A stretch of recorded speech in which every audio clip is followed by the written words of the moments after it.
Everyone in Bangladesh, not just students, look at this as a people's revolution. Children, students, common workers, and employees have been killed. People just can't accept this. This is not just a students' revolution. This is the collective angst of people unable to participate in democratic processes. For 3 elections, the people have been unable to vote freely. The end of Sheikh Hasina's regime has made the people of Bangladesh very happy. It is this angst that has led people to destroy the houses of politicians. Many families of the minority community have been killed too. People have formed groups and communities to protect their neighbors, especially minorities. We have people, even from madrasas, standing guard outside the houses of people. We are all trying to make sure this doesn't escalate into a serious communal conflict. Nobody wants this. We want common people and students who have been imprisoned as a result of political violence and on false cases should be released immediately. In the absence of a government, people are unable to count on the support of law enforcers like the police. Free and fair elections should be held as soon as possible so that people can participate at every stage of this democratic process. Many parts of Bangladesh are now returning to normalcy. We want an uncorrupt government that will nab and punish the perpetrators of wrongdoing. You just heard 2 voices from Bangladesh, charged with emotions about what they call a people's revolution, hopeful for change and expectant of a gradual return to normalcy. But Bangladesh is still very much in a state of chaos. After facing weeks of anti-government protests, Prime Minister Sheikh Hasina has fled the country.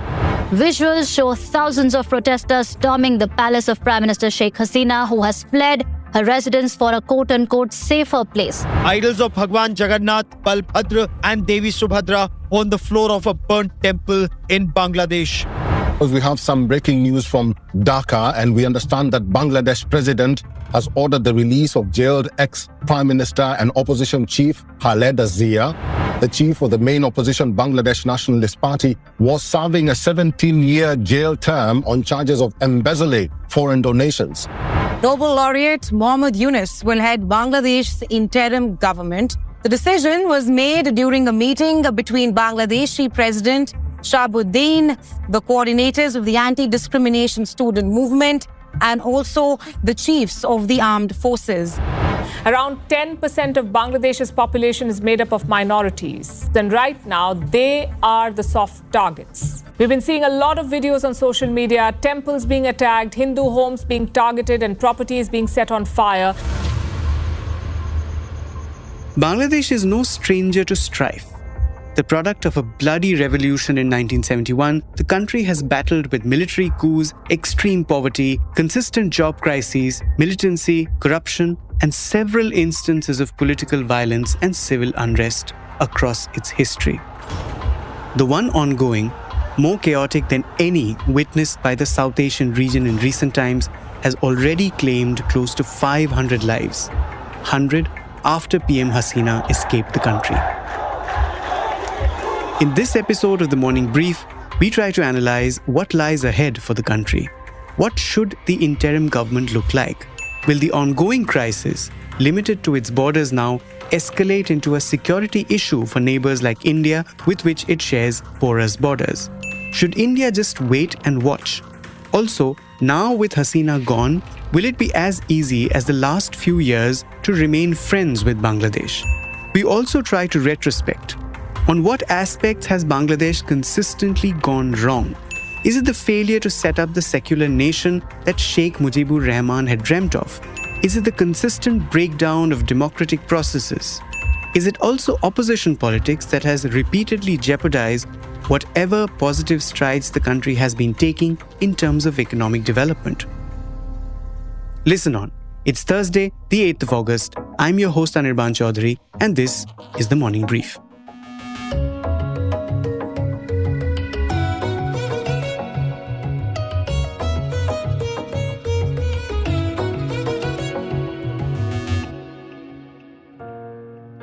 First up, ET's executive editor, politics, Pranab Dhal Samanta, on the current situation, what lies ahead, and how it all affects India. Hi Pranab, very warm welcome to the Morning Brief. Glad you could make time once again to join us. Good morning, Anirban. Always a pleasure to join you. Pleasure is absolutely ours, Pranab. So let me start by asking you, what are the ways in which the situation in Bangladesh might pan out?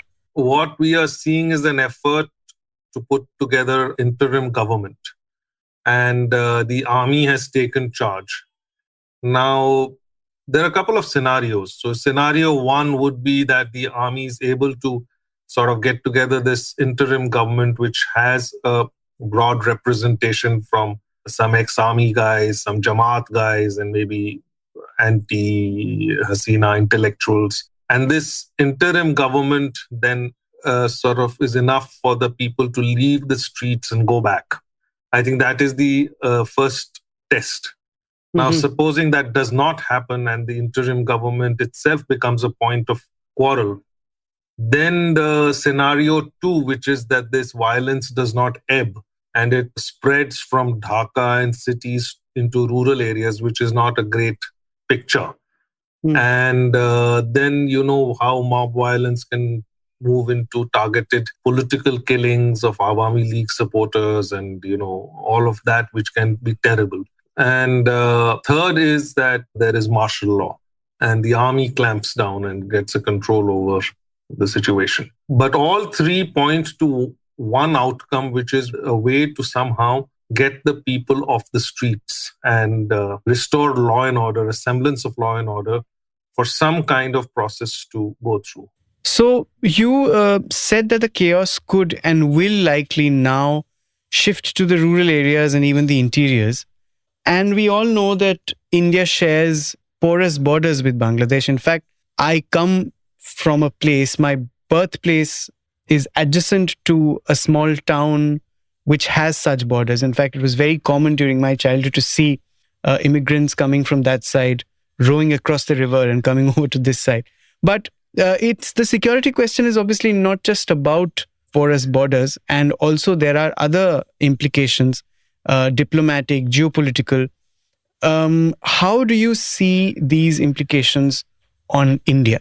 I don't think the Bangladesh, any of the other political entities or the anti-Hasina entities in Bangladesh, like the Jamaat or even sections of the military or BNP, I don't think they would want to precipitate a situation like that, because that would then give a locus standi for India to enter into the picture. As of now, India has to treat it as an internal matter of Bangladesh. So my wager would be that the political anti-Hasina forces would try and put something together. In case it doesn't, and then we have a situation of that sort which you describe on the borders, then that's a totally new situation and we'll have to take it from there. Then we'll have to say, what will India do? Because you cannot just allow large streams of people into India as well. So that is a separate situation. As far as the geopolitics is concerned, I think other players also are getting involved. The Americans are getting involved. So the degree to which the Americans and the others get involved into this will determine the geopolitical play, because I think the Chinese will also stay away till the point the Americans don't try and come in too much. Geopolitically, it is obviously a big loss for India, because the Hasina government was a good ally for Delhi. But at the same time, it has to also believe in the fact that whoever is in power in Dhaka has to do business with India. Apart from China, Pakistan and even Turkey are said to have been, fishing in Bangladeshi waters. Do you think that this also could be a problem going forward? See, Pakistan will play along with China or will try to broker something between US, China. My understanding is that it's not as if the anti-Hasina force is essentially a pro-Pakistan thing. And if Pakistan tries to go with the radical elements, and then there is the old BNP angle which comes in, there could be a strong backlash. So it's not going to be easy for Pakistan to play into the game. This is not going to be that easy. So Pakistan has limited play, and it needs to use the anti-Hasina force to its benefit, which will take time. It cannot happen overnight. But yes, it has prized open an opportunity. It can rally behind the anti-Hasina forces and try to project itself to both the US and the Chinese, whether they can be of some use in Bangladesh. In retrospect, do you think India failed to read the writing on the wall, which was Hasina's downfall and the termination of her power, basically? If you look at the history of Bangladesh, each regime which comes goes for broke, whether it was Ershad, whether it was Khaleda Zia, and whether now. So the history is such that whoever comes to power is not exactly magnanimous with the other side. Now, there was enough nudge from Delhi, the last 2 or 3 years especially, that, try and create some space for the opposition, try and accommodate. I think that advice probably did not suit her politics. And as a result, it all poured out on the streets, and the elections itself were boycotted by the opposition. But India really had no choice, because the way the pieces are stacked up in Bangladesh, you have to look at it that those 15 years, the kind of damage which happened between 2001 and 7 when Khaleda Zia was in power, these 15 years, there were a lot of things which the Indians could achieve because of the Hasina regime over there.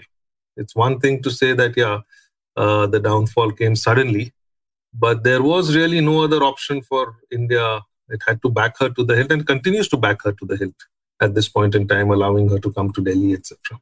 Right. And do you think that it'll now be difficult with Sheikh Hasina out of the picture? Do you think it'll be difficult for India to continue to have the warm relationship that it has developed over the last few years with Bangladesh? See, for those of us who saw even the Khaleda Zia regime of 2001 to 2008, you see, whoever comes to power in Dhaka has to find a way to do business with India. It's not that India comes from a position of weakness. So one should not assume that whoever comes to power will essentially be anti-Indian. May actually want to engage India because it needs India. The geography is such. And remember, the Bangladesh economy has grown, and its RMG sector, etc., its exports to Europe and West are a mainstay of its economy. So Absolutely. It needs that access to Europe, to West. And for all of that, India is very important. I don't think India is in such a position of weakness that it will be outplayed out of that. The real issue will be, how does India play it with the new regime? Okay, so is there a lesson from this? A lesson in not making diplomatic ties the equivalent of befriending one individual, as many have defined or rather critiqued the India-Bangladesh relationship in the last few years? I think the only lesson one can draw is that the advice which was being given to Sheikh Hasina, when you have a friendly regime, maybe you should be able to influence the principles of that friendly regime to be able to take the necessary steps at the right time. Maybe she should have started sharing power a little early, looking at a second line of leadership outside the family a little early. Things like that, which she could have done, brought in some people from the neutral political space, which she could have done. I think that's where India could have sort of been a little bit more forceful. But, when you're talking to a leader who's been in power for, 2 or 3 terms, then what do you do? And obviously the elections were a turning point. I think at that point, when the opposition boycotted it, there could have been some better back channeling. I mean, these are lessons you can draw, but there is no way in a country like Bangladesh you could have done the usual diplomacy, given the history of Bangladesh and its formation as far as India is concerned. And frankly, that remains the case even now that she has been ousted. There is no way India can still back off from the Awami League legacy. Of course, the history of Bangladesh and its problems are inextricable from that of Sheikh Hasina and her family. She was just 28, away in Europe when her father, Sheikh Mujib, was assassinated on the 15th of August, 1975. Like this time, she sought and received refuge in India and stayed here in exile for 6 years. In 1981, she took over the reins of her father's political party, the Awami League.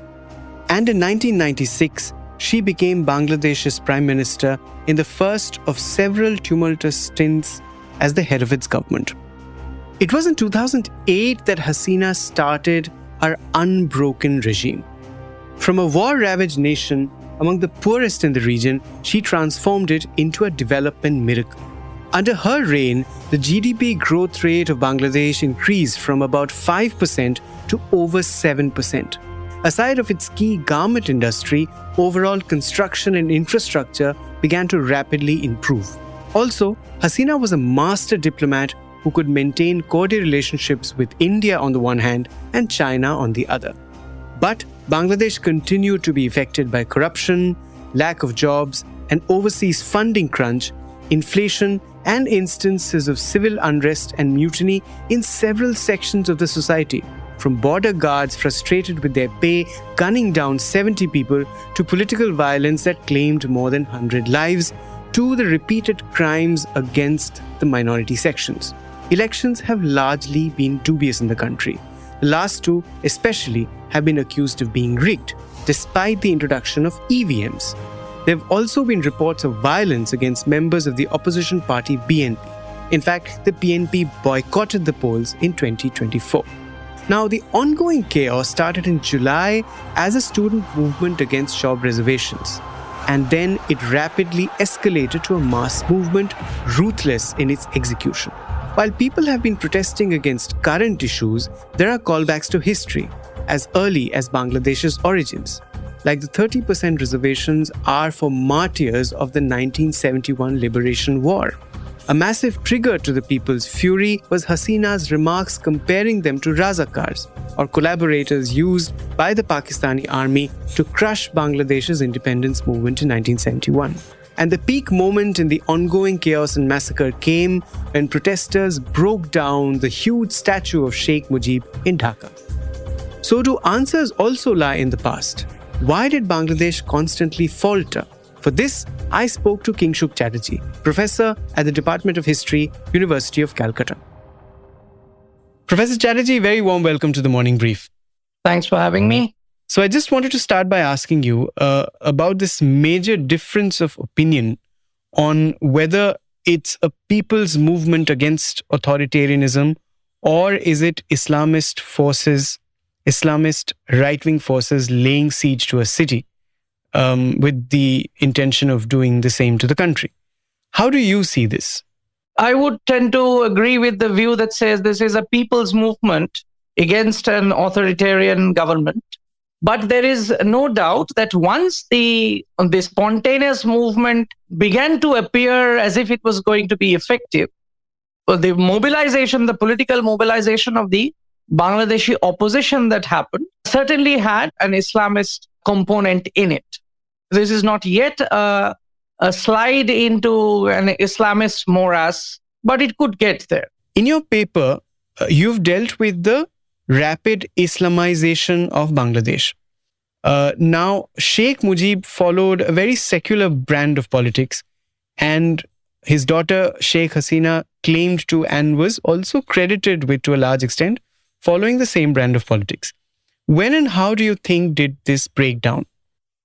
You see, secularism is a much abused word. It has been used in so many different senses that it has almost lost all its meaning. It is true that the electoral mobilization in East Pakistan brought the Hindus under the Awami League banner because it was working in opposition to the government based in West Pakistan. But at no point was Bangladesh going to turn into a secular republic very easily. There is no doubt that as long as Mujib was in power, the Hindu constituency certainly had a protector. Whereas once the Jamaat comes into the circles of power in association with BNP, that is when the secular credential began to be lost. And what about after 2008 when Sheikh Hasina, decisively assumed power for a very long time? Again, let's be very clear about this. The numbers and the proportion of the Hindus in Bangladesh's population had kept on declining right through the years. So regardless of whether it was BNP in power or Awami League, that character had not changed, but that was a social thing. So there was a lot of social marginalization of the Bangladeshi Hindu community for certain. To what extent Sheikh Hasina was this grand protector of Hindus, and that is a very difficult narrative to push.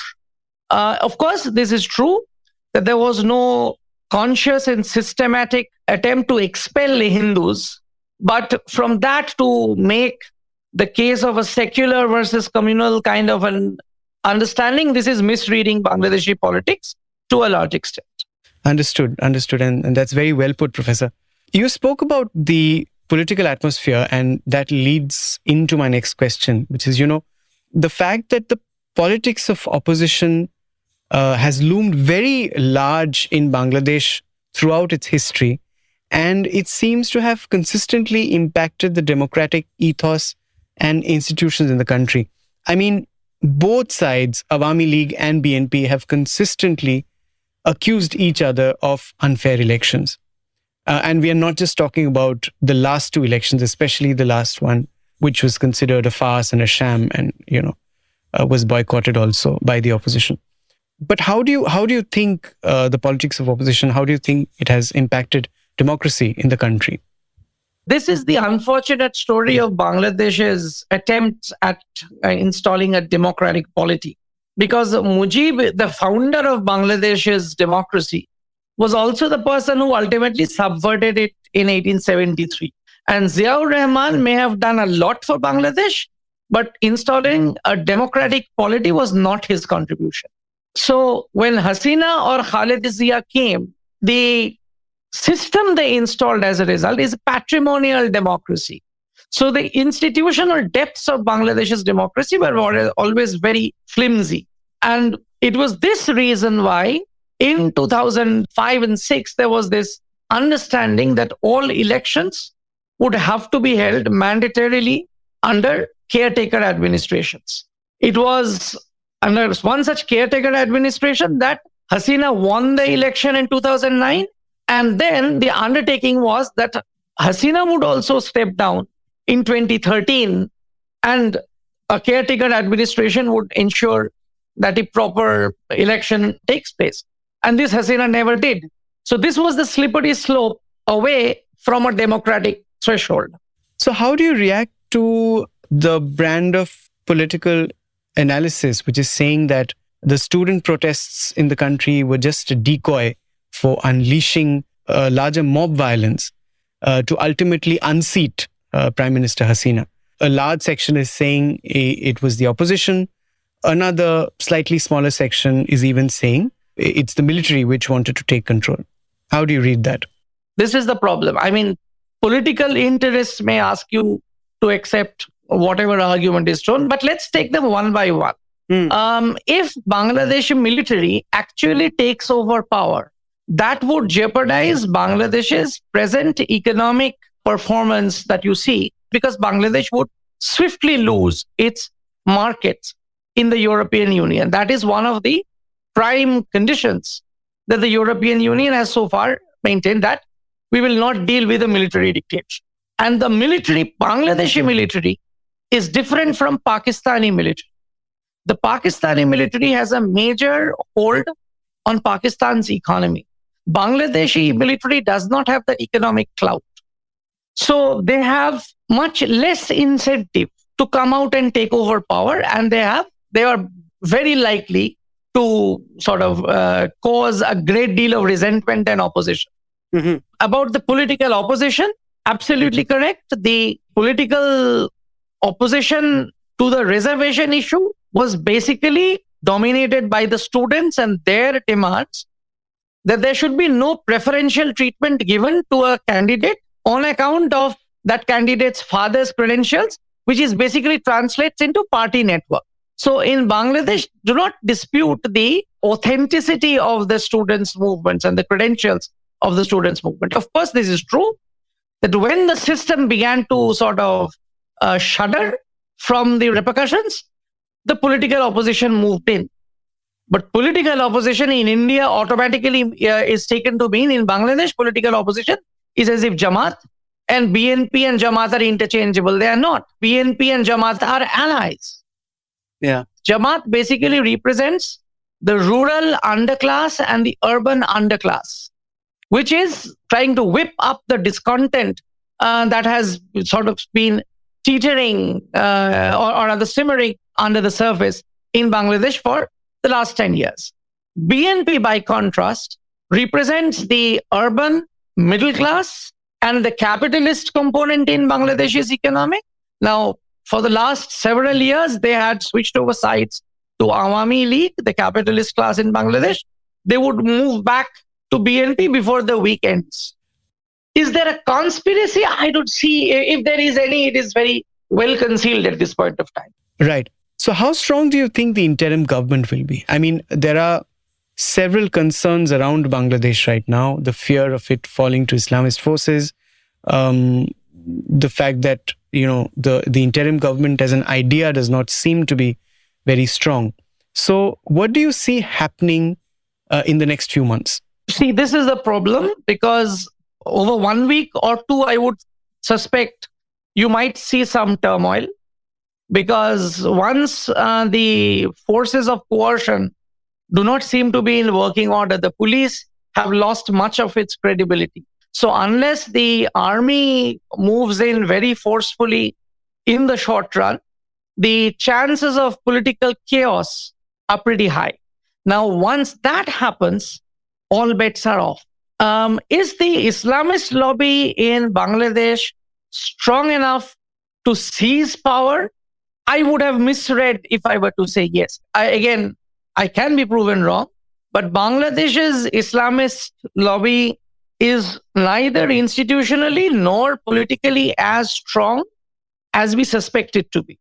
So there might be some turmoil, but the possibility of an Islamist takeover, I would say not very great.